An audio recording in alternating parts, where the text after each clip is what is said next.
வணக்க நண்பர்களே, என்னால் நீண்ட நேரம் உடலுறவில் ஈடுபட முடியல. வச்சு அடுத்த நிமிஷமே விந்து தானாக வெளியேறிடுது.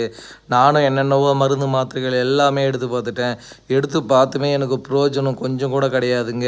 நான் என்ன தான் பண்ணுறதுனே தெரியல. வாழ்க்கையே வெறுத்துட்டுங்க. நான் என்ன பண்ண போகிறேன்னு எனக்கு ஒன்றும் புரியலைங்க அப்படின்னு சொல்லி ஃபீல் பண்ணக்கூடிய ஆண்களுக்கு தாங்க இந்த வீடியோவில் பார்த்துட்ருக்கேன் இந்த மூலிகை மருந்து. இந்த மூலிகை மருந்தை நீங்கள் பயன்படுத்தினா நீங்கள் 1 மணி நேரத்துக்கு மேலே உடலுறவில் ஈடுபட மாட்டேங்க. அது மட்டும் இல்லாமல் ஒரு ஸ்பெஷல் என்ன அப்படின்னு பார்த்தீங்கன்னா, ஒரு மாத்திரை நீங்கள் எடுத்திங்கன்னா ஒரு நாளைக்கு 3 தடவையிலேருந்து ஒரு 4 தடவை உடலுறவில் ஈடுபடலாங்க. அந்த அளவுக்கு ரொம்ப பவர்ஃபுல்லான ஒரு மூலிகை மருந்துங்க. தேவைப்படுறவங்க வீடியோவில் தெரிகின்ற நம்பருக்கு காண்டாக்ட் பண்ணுங்கள். எங்கே இருந்தாலும் அனுப்பித்தரேன். இது இன்னும் யாருக்கெல்லாம் வேலை செய்யும் அப்படின்னு பார்த்தீங்கன்னா, வயது காரணமாக சரி வர விருப்பத்தன்மை இல்லை, விருப்பத்தன்மை இருந்தாலும் வச்சு அடுத்த நிமிஷமே விந்து தானாக வெளியிடுது அப்படின்றவங்க பயன்படுத்திக் கொள்ளலாம். அதிகப்படியான சுய இன்பத்தினால் ஈடுபட்டு ஆணுறுப்பு சின்னதாகிடுச்சு, சுருங்கிடுச்சு, சரி வர விருப்பத்தன்மை இல்லைன்றவங்க தாராளமாக இந்த வீடியோவில் தெரிகின்ற நம்பருக்கு காண்டாக்ட்